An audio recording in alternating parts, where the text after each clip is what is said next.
नमस्कार शेतकरी मंडळी, आज सोमवार 15 जानेवारी लासलगाव बाजार समितीमध्ये लाल कांद्याला काय भाव मिळाला आहे हे आपण या व्हिडिओच्या माध्यमातून पाहूयात। मंडळी, आम्ही तुमच्यापर्यंत कांद्याचे दररोजचे ताजे भाव पोहोचवत आहोत। दररोजचे लेटेस्ट अपडेट लवकर मिळवण्यासाठी आमच्या हॅलो बळीराजा चॅनलला सबस्क्राइब करा आणि बेल आयकॉनवर क्लिक करा, जेणेकरून आमचे अपडेट तुम्हाला लवकर मिळतील। तसेच आमचं फेसबुक पेज हॅलो बळीराजाला लाईक आणि फॉलो करायला विसरू नका। आज सकाळी 10 वाजेपर्यंत आलेल्या अपडेटनुसार आज लासलगाव बाजार समितीमध्ये 8,000 क्विंटल लाल कांद्याची आवक झाली। यात चांगल्या कांद्याला सर्वाधिक भाव 1,760 रुपये मिळाला, तर इतर कांद्याची सरासरी विक्री 1,650 रुपयांनी झाली। आज लासलगाव बाजार समितीमध्ये कांद्याला सर्वात कमी भाव 700 रुपये मिळाला। मंडळी, हे सकाळच्या सत्रातील अपडेट आहेत, या दुपारनंतर वाढ किंवा घसरण होऊ शकते।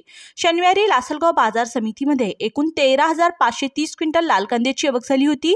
यात चांगल्या कांद्याला सर्वाधिक भाव 1,925 रुपये मिळाला होता, तर इतर कांद्याची सरासरी विक्री 1,740 रुपयांनी झाली होती। शनिवारी लासलगाव बाजार समितीमध्ये कांद्याला सर्वात कमी भाव 800 रुपये मिळाला होता। असेच कांद्याविषयक अपडेट सर्वात आधी मिळवण्यासाठी आमच्या हॅलो बळीराजा चॅनलला सबस्क्राइब करा।